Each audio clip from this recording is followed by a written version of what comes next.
Assalamualaikum warahmatullahi wabarakatuh. Baik, berjumpa kembali kita di mata pelajaran PPKN kelas 7 SMP atau MTS di kelas 1 atau semester ganjil. Alangkah baiknya sebelum kita membahas materi ini, alangkah baiknya kita berdoa terlebih dahulu menurut agama dan kepercayaan kita masing-masing. Berdoa mulai. Baik, materi kita kali ini yaitu perumusan dan penetapan Pancasila sebagai dasar negara. Baik,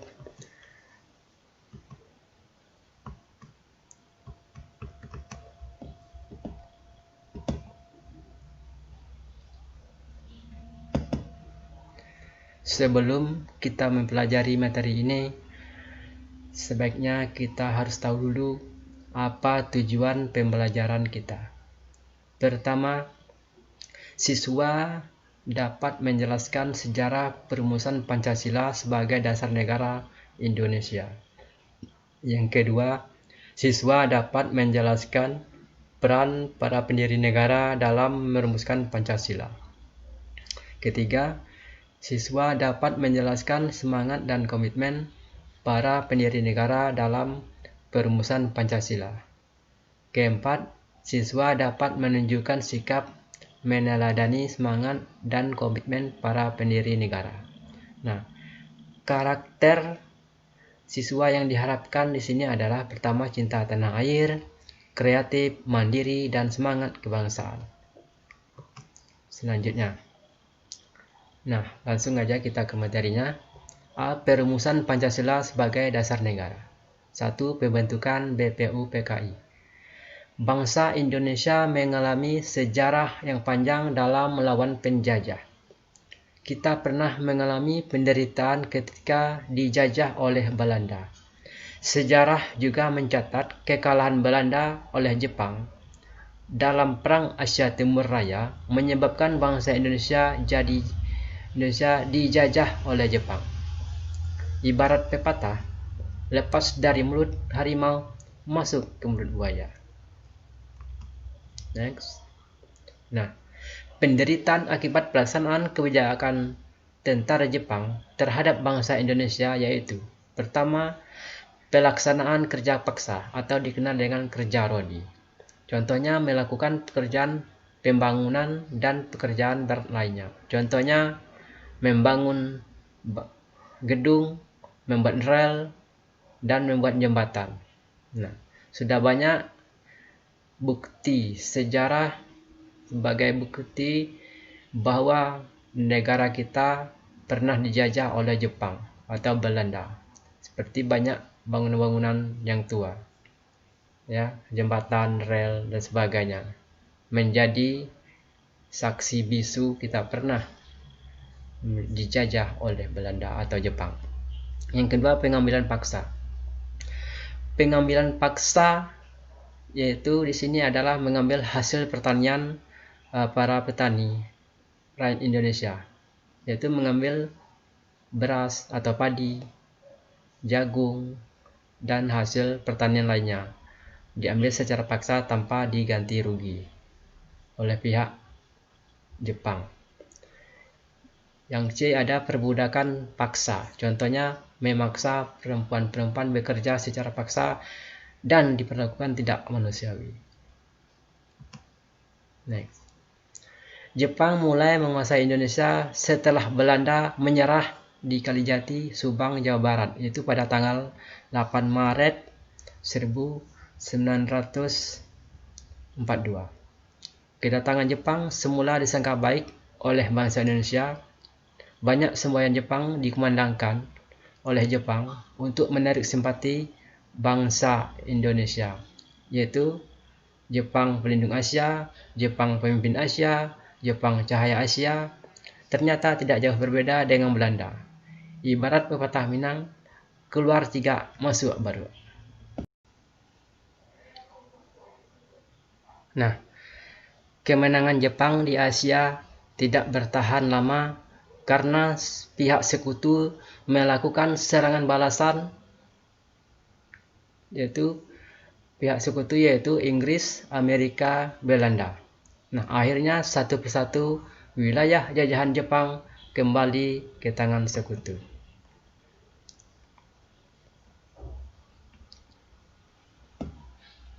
Next. Melihat hal itu, pada peringatan pembangunan Jawa Baru, tanggal 1 Maret 1945, Jepang mengumumkan pembentukan Dokurit Zunbi Tyosakai, itu bahasa Jepang. Nah, kalau dalam bahasa Indonesia atau Badan Penyelidik Usaha-Usaha Persiapan Kemerdekaan Indonesia atau disingkat dengan BPUPKI. Janji Jepang membentuk BPUPKI direalisasikan, yaitu pada tanggal 29 April 1945, bertepatan dengan ulang tahun Kaisar Hirohito, secara resmi dilantik oleh Jepang.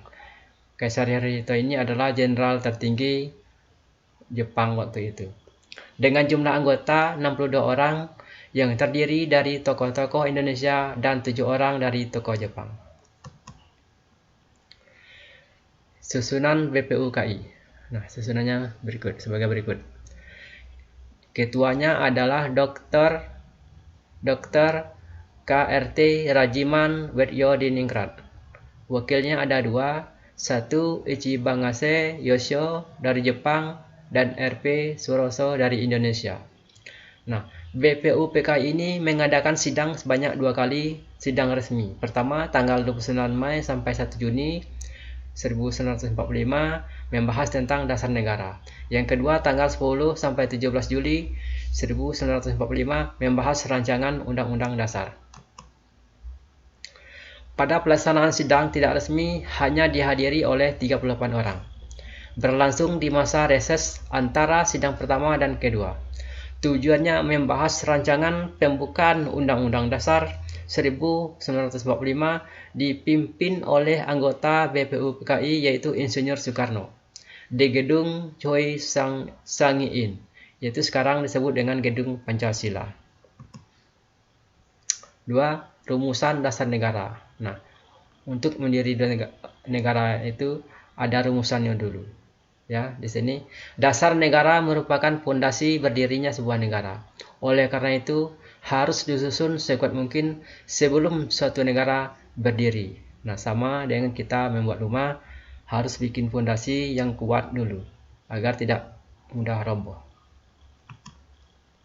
Nah, ketuanya yaitu Ketua BPUPKI yaitu Dr. KRT Rajiman Wedyodiningrat.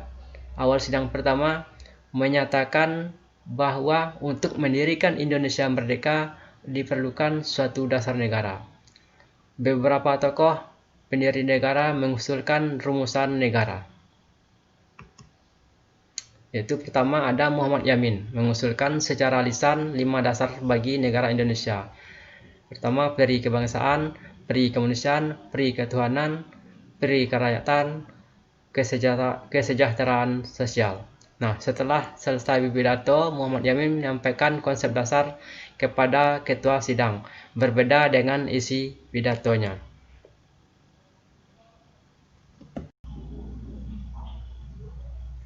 Nah, asas dan dasar Indonesia merdeka menurut Muhammad Yamin yaitu pada tanggal 29 Mei 1945. Yang pertama ada ketuhanan yang Maha Esa, kebangsaan persatuan Indonesia, rasa kemanusiaan yang adil dan beradab, 4 kerakyatan yang dipimpin oleh hikmat kebijaksanaan dalam permusyawaratan perwakilan. Yang kelima, keadilan sosial bagi seluruh rakyat Indonesia.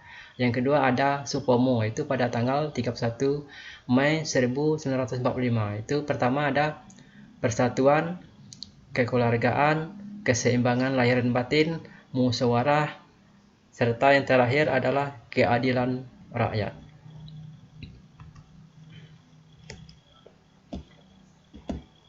Next.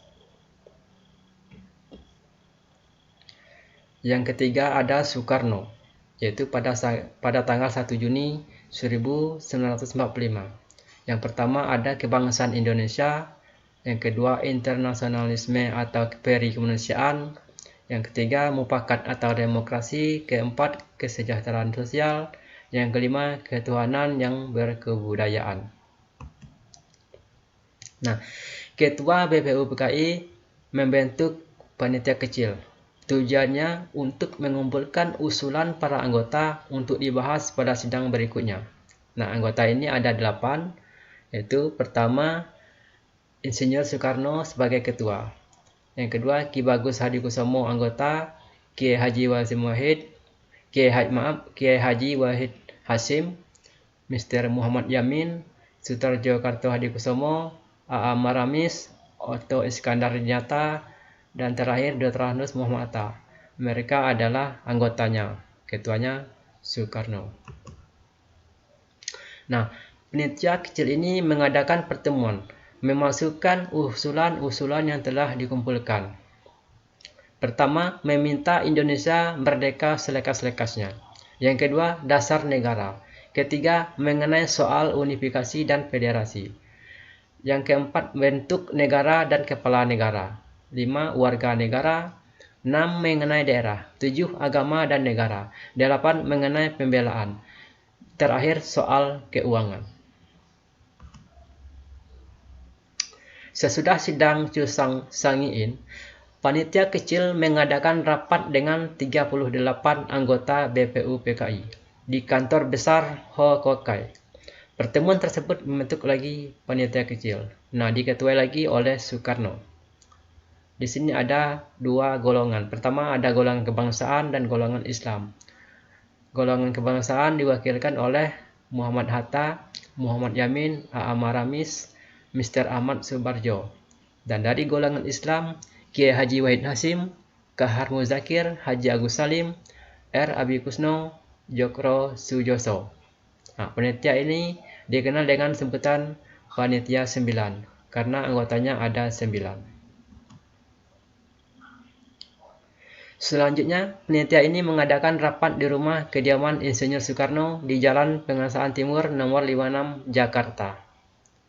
Pada tanggal 22 Juni 1945, Panitia 9 mencapai persetujuan atau kesepakatan tentang rancangan Undang-Undang Dasar.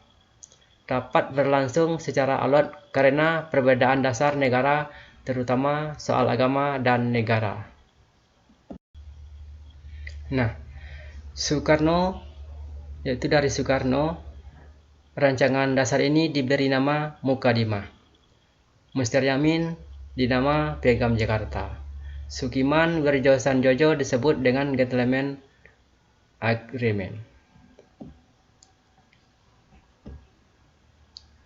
Nah, sehingga disepakati rumusan konsep dasar negara. Naskah ini banyak dimiliki bersamaan dengan pembukaan Undang-Undang Dasar 1945. Adapun bunyi naskah Mukadimah Negara sebagai berikut, yaitu sama dengan bunyi Undang-Undang Dasar yang sekarang ini secara pembukaan itu. Nah, yang bedanya adalah yang di tulisan yang oranye atau kuning ini, yaitu ketuhanan dengan kewajiban menjalankan syariat Islam bagi pemilik-pemiliknya. Hanya itu yang bedanya.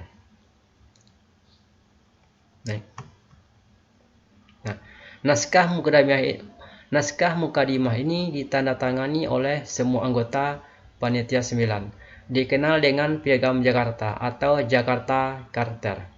Selanjutnya, naskah ini dibawa ke sidang kedua BPUPKI, yaitu tanggal 10 sampai 17 Juli 1945 dan tanggal yaitu 4 hari setelah itu tanggal 14 Juli 1945 Mukadimah ini disepakati, yaitu 4 hari setelahnya itu. Dalam alinea keempat terdapat rumusan dasar negara, yaitu ketuhanan dengan kewajiban menjalankan syariat Islam bagi pemilik-pemiliknya. Yang kedua, kemanusiaan yang adil dan beradab. Ketiga, persatuan Indonesia. Keempat, kerakyatan yang dipimpin oleh hikmah kebijaksanaan dalam persulatan perwakilan. Terakhir, keadilan sosial bagi seluruh rakyat Indonesia. Dalam sidang PPKI tanggal 18 Agustus 1945, naskah Piagam Jakarta mengalami perubahan, yaitu sila pertama, semulanya berbunyi ketuhanan dengan kewajiban menjalankan syariat Islam bagi pemeluk-pemeluknya diubah menjadi ketuhanan yang Maha Esa. Nah, kenapa diubah?